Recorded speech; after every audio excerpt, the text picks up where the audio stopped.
After being cancelled for 2 years in a row, the world's largest beer festival is back.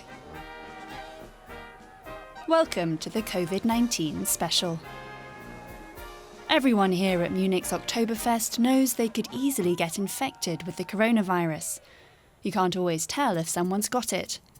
And that's the focus of our show this week. What percentage of COVID-19 cases are asymptomatic? But first, let's hear Moses Mashiri's COVID story.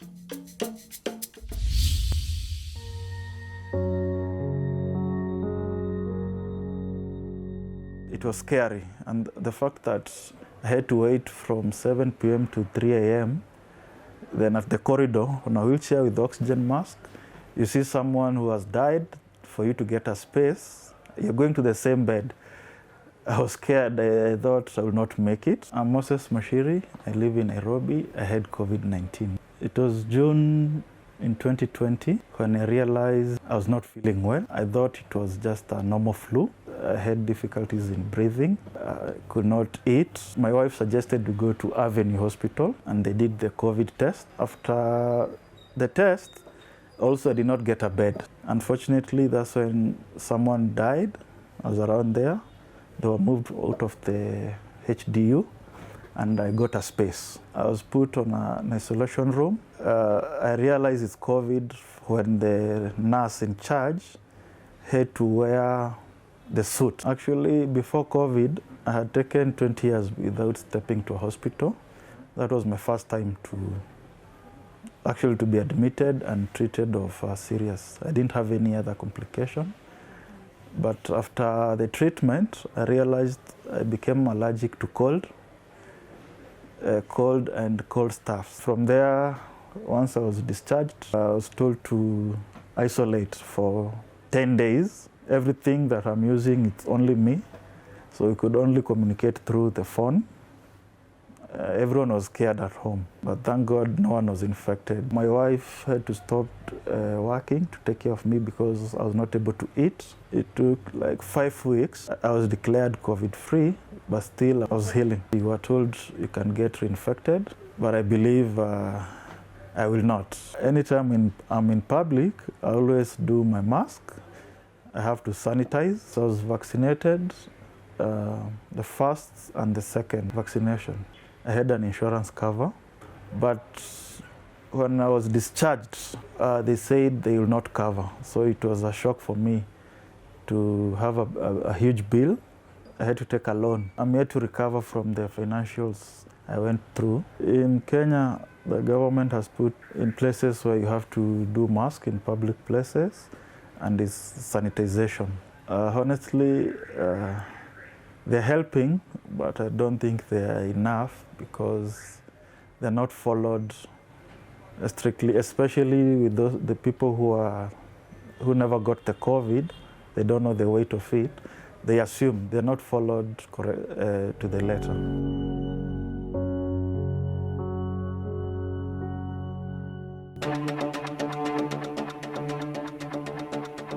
Time now for some COVID-19 studies that have been hitting the headlines. Today, I want to look at another one of those studies where you read the title and go, what? Impaired ketogenesis ties metabolism to T-cell dysfunction in COVID-19. Just stick with me for a second though, because the researchers at the University of Bonn, where the work took place, also published an easy-to-understand article on what it's all about. It's titled, COVID-19, New Energy for Flagging Immune Cells. Immune cells do not receive sufficient suitable energy carriers in infected individuals. Much better, right? The researchers hope their results can help solve one of the many mysteries surrounding COVID-19. Why do some people get much sicker than others? But first things first. When you catch other bugs, like the flu, it changes your metabolism. Because when you get sick, you often lose your appetite. And if you don't eat enough, your body starts burning its fat reserves. That process produces molecules called ketone bodies, which are rich in energy. They fill the gap left when carbohydrates run out. One ketone body is called beta-hydroxybutyrate, or BHB for short. BHB acts as an alternative carbon source and can compensate for amino acid deficiencies, promoting T-cell survival in humans and mice. That tweet from one of the study's authors hints at another purpose ketone bodies have. They play an extremely important role in immune system function. Both T helper cells and T killer cells need the energy-rich molecules to perform their key tasks. And there lies the rub. The researchers found that people with moderate to severe cases of COVID-19 didn't seem to be pumping up ketone production. In them, the vital immune system cells might be starved of energy and less able to attack the virus effectively. So maybe that's at least part of the reason they develop a more serious case of the disease. The good news is that this kind of immune deficit can potentially be addressed by eating the right foods. A ketogenic diet, one that's heavy on fats and light on carbohydrates, helped improve immune response and kept the virus in check. At least in lab mice, where the researchers found a correlation between diet and disease progression.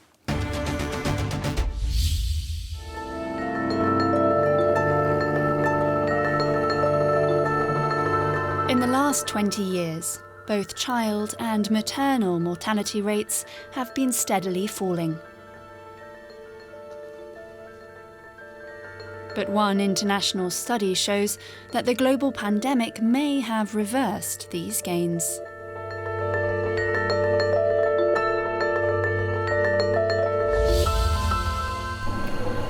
Lockdowns and curfews have been a hallmark of the COVID-19 pandemic. That has stopped workers going to work. It has also kept people from urgently seeking health care. Scientists wanted to find out how changes in the usage of healthcare facilities likely impacted the number of deaths of women due to childbirth and of children under age 5. The research took in data from more than 100,000 healthcare centers in 18 low and lower middle income countries. So the authors found that in these 18 countries, on the whole, the use of healthcare services related to maternal and child care declined. And they estimated that this has repercussions on mortality. So they're estimating that child and maternal mortality would have risen as a result. Another factor behind this rise is economic hardship after job losses caused by the pandemic. Not being able to afford transport means not being able to get to the hospital. The nature of maternal complications during childbirth can be such that if you don't access care within an hour or two window, you might die from it. Babies and children can be similarly vulnerable. The research published in PLOS Medicine estimated between March 2020 and June 2021, the number of children dying aged under 5 could have risen by 3.6%. Scientists say that such a loss of life can be avoided if lessons are learned from the COVID-19 pandemic. In my mind, I keep asking, how is it possible that people on the committees deciding about lockdowns forgot that women give birth 24 hours 7, and that there are some sections of society that really cannot wait even 1 hour to get to essential health care. But some countries showed more positive ways to deal with difficulty accessing health care during the pandemic. One of the very nice examples was that when a strict lockdown was put in place in Uganda, and hospitals were starting to see the effects of this lockdown in both ways, the staff and the patients not being able to get there on time.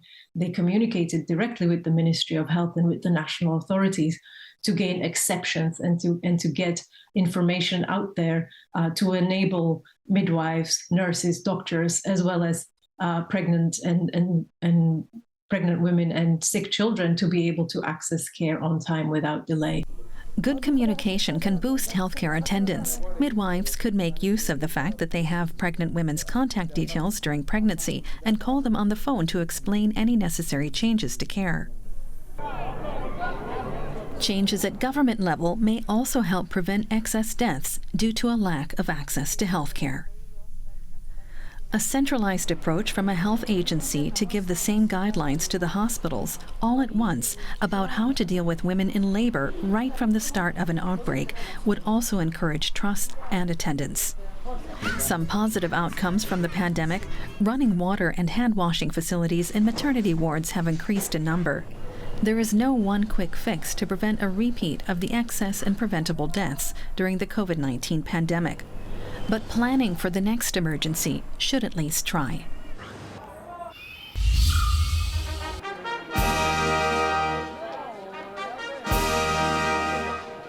It's the world's largest beer festival and lasts over 2 weeks. Organisers of this year's Oktoberfest are expecting millions of visitors from around the world, and none of them will be required to wear a mask. The risks of catching COVID are high, but it's not putting anyone off.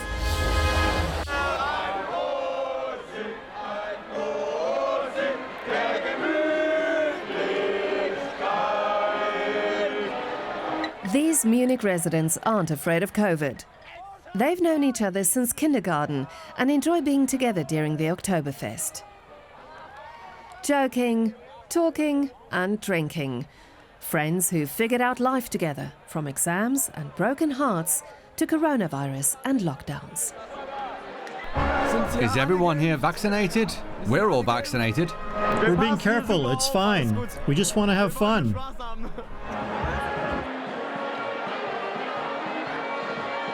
Just like everyone else here. After a 2-year coronavirus break, some 6 million people from around the world are expected in Munich to celebrate the world's most famous festival. Like this group. They've come all the way from California. I'm from Los Angeles and I come every year, and when COVID hit I was devastated, so I'm happy that I'm back. Are you afraid that this might be a super spreader event? No. There's worse events that will be super spreader. I feel like this is fine. I feel safe. I don't feel weird. I don't feel like I have to put my mask on. I feel okay. I hope it's not. Regardless who you ask or where they're from, most people here feel the same. The risk is relatively low, despite the crowds. As long as they're tested, vaccinated or recovered, people here feel safe. We tested before we came out and we all tested negative, and we're here to have a good time. Everyone already got the corona. We have a super immune. Doesn't matter. We have full of antibodies. No care. We don't care. Sure, it's probably a super spreader event. You never know, but are we supposed to stay in? Don't we still want to go out and celebrate? No, I'm not afraid. I am very happy with it. Yeah, I enjoy a lot. Cheers! At the Oktoberfest, some 2 in 100 randomly selected Wiesn visitors tested positive for COVID-19. So those planning to visit the Wiesn will have to accept a high risk of infection.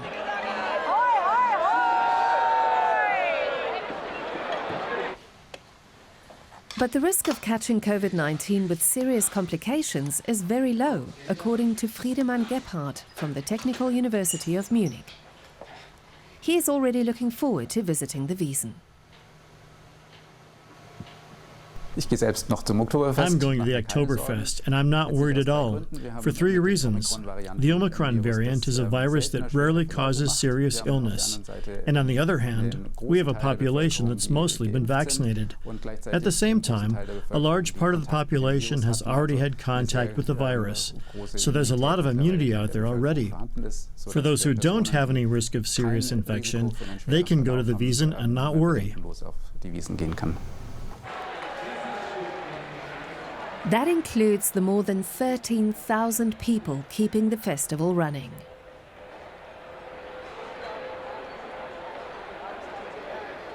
People like Stefanie Spendler. She's making a traditional dish called Kaiserschmarrn. How worried is she about catching COVID-19? I'd say somewhere in the middle. I hope we all stay healthy and we don't lose any business, and that everything runs well until October 4th. Whether inside or outside, nobody is wearing a mask. COVID tests are recommended, but they're not mandatory. It's also been recommended that people who belong to various high-risk groups get a booster. But some people have their own take. Always have a positive attitude. That's the most important thing. Don't worry about the flu or coronavirus. It's impossible to eradicate. Just look ahead and drink a nice glass of beer. And some liquor too. There's pure nature in it. You can't tell if someone is sick just by looking at them. Doctors are expecting higher infection rates, but without the serious consequences that clog up hospital beds. At least, that's how it was at other festivals, like the ones in the Bavarian towns of Rosenhain and Straubing. Let's hope it's the same at this year's Oktoberfest.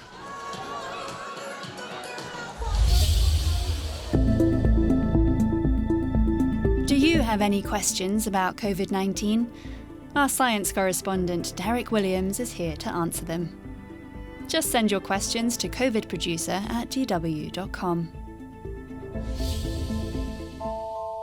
This week he answers the question, what does the latest data say about how many asymptomatic cases there are? This question was a real conundrum earlier in the pandemic, and a lot of scientists spent a lot of time trying to figure out percentages of asymptomatic cases back during 2020, and also during the Alpha and the Delta days. The estimates they came up with varied pretty widely, but some of the most convincing studies hypothesized that somewhere around a third of all people who tested positive for the disease developed either very mild symptoms or none at all.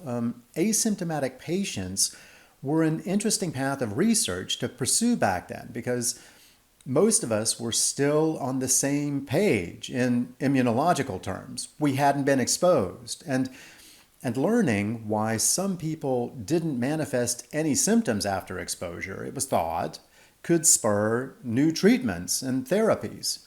But there's a big difference between then and now. The world has moved on. We now have going on 2 years of vaccination programs and almost a year of Omicron wave behind us. Over 12.5 billion doses of vaccines have been given, and over 600 million cases of the disease have been confirmed, with a whole lot more unconfirmed.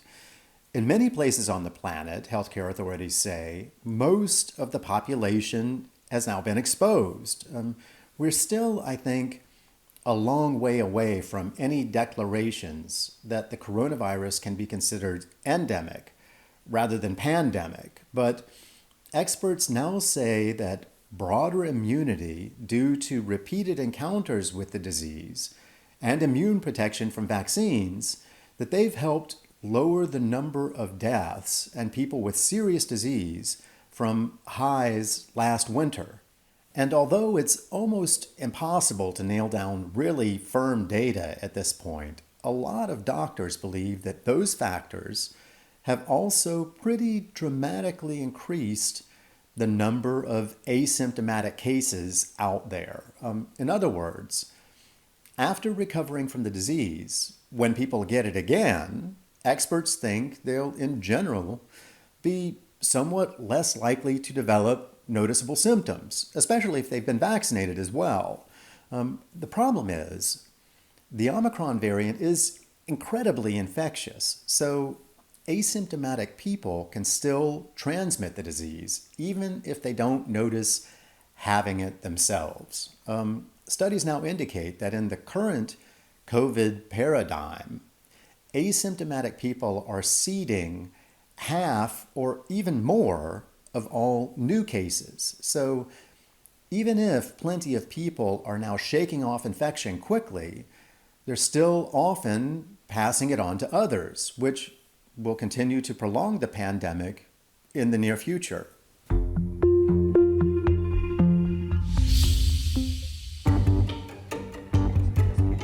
Donated blood is essential for patients whose lives depend on blood transfusions. But it can only be stored for up to 42 days, and artificial blood continues to be hard to make. In many parts of the world, there's now a serious blood supply shortage, and the East African country of Uganda is particularly hard hit.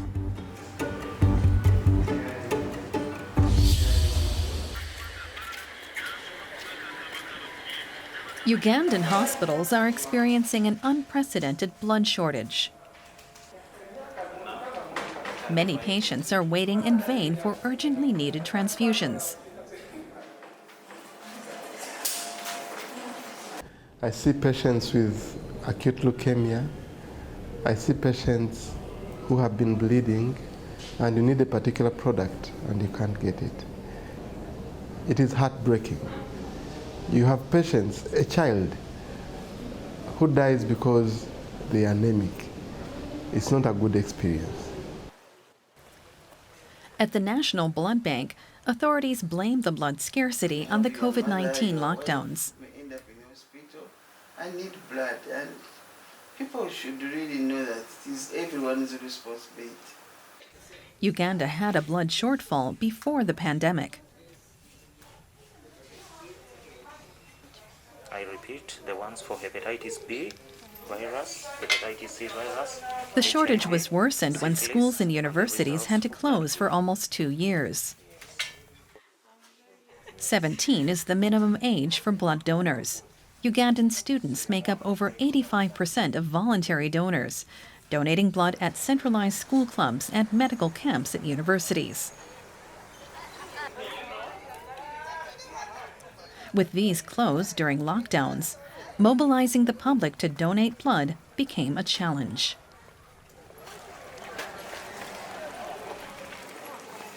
We could hardly meet our target, and we advised hospitals to reserve only blood for emergencies only and leave the operations. So the patients that needed the operations had to wait. Lockdowns extended to public transport, which added to the problem. Sesa Bagala Kigosi says that he had to use his special privileges as a senior government official to enter a donation center. Even if you are in COVID or lockdown, that doesn't stop people from getting sick or mothers delivering. But where do they get it if everybody cannot move? So for us, or a few of us who could move then, we had the option of moving to this place, donate the little we can, while we mobilize those others who could do the same during the same time. It was a little tricky. But with hospitals struggling to catch up with medical procedures that had been postponed during the pandemic, blood remains scarce even now that lockdowns have been lifted.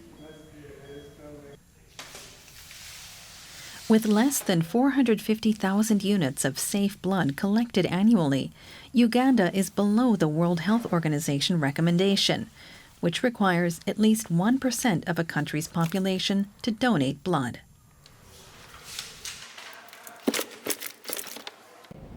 We made an order yesterday but one. We came today in around 12. We reached there and they told us to wait for 2 to 3 hours. So I'd be here and wait for the blood. You come expecting you may be almost 3 of, but you reach here when you almost 30 hospitals who need blood.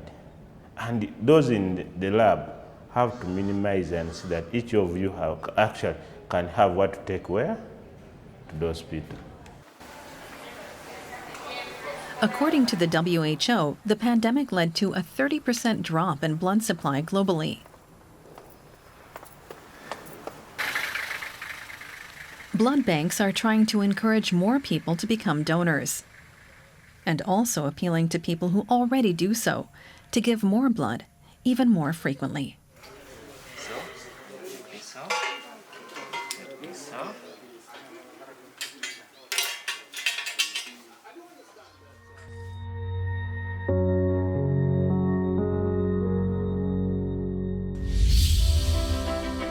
We'll be back next week with another My COVID story.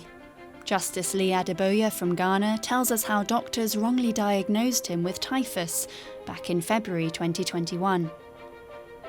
After they finally diagnosed him with COVID-19, it took him another month to recover. Fortunately, he's not suffered any long-term health problems. See you next week, and until then, goodbye and stay healthy.